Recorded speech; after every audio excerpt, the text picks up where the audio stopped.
misunderstood and thought of as a bit more artificial.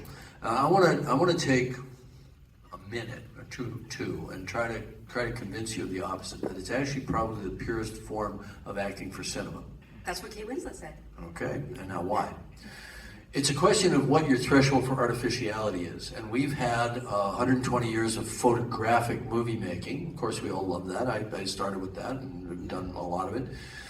But you think about what you do in photographic filmmaking. You got a master shot, you got two shot, you got some over the shoulders, you got some close-ups, you do 4 or 5 takes of each one of those setups. That's 6 setups, by the way, and 4 or 5 takes. You could be talking about 20, 25, 30 times the actors saying the same lines.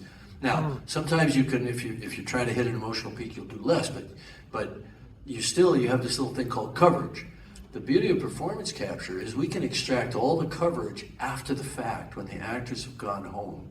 All we care about is that they hit that truthful, beautiful, emotional, heart-wrenching moment, whatever the scene requires, and they only have to do it once. And I can do a helicopter shot, or I can do the tightest close-up, and everything in between from that one take. Now, we don't always, we'll get a take we like, maybe it's take 7, doesn't matter. But sometimes maybe Zoe would have been better on take 5, Sam might have been better on take 6. We put them together, we put their performance in the same way that an editor would cut from one actor to another in a photographic film. We put them together in the same frame. I can make it a 2-shot.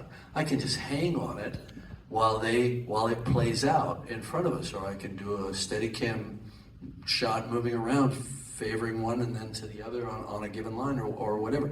We take all, it's funny, I showed the process to Oliver Stone, this is back on the first film, and I said, we've completely uncoupled the acting from the photography. He said, well, why the fuck would you want to do that? And I was kind of floored, because usually people are polite enough to kind of go along with you in the moment, and they diss you later, you know. But I thought about that. It's like, okay, why are we doing this? Not the how you do it, but why? And for me, it's that I can spend 100% of my attention on the actors in the moment, right? Which, Julian, you're there for all of that, right, as the production coordinator.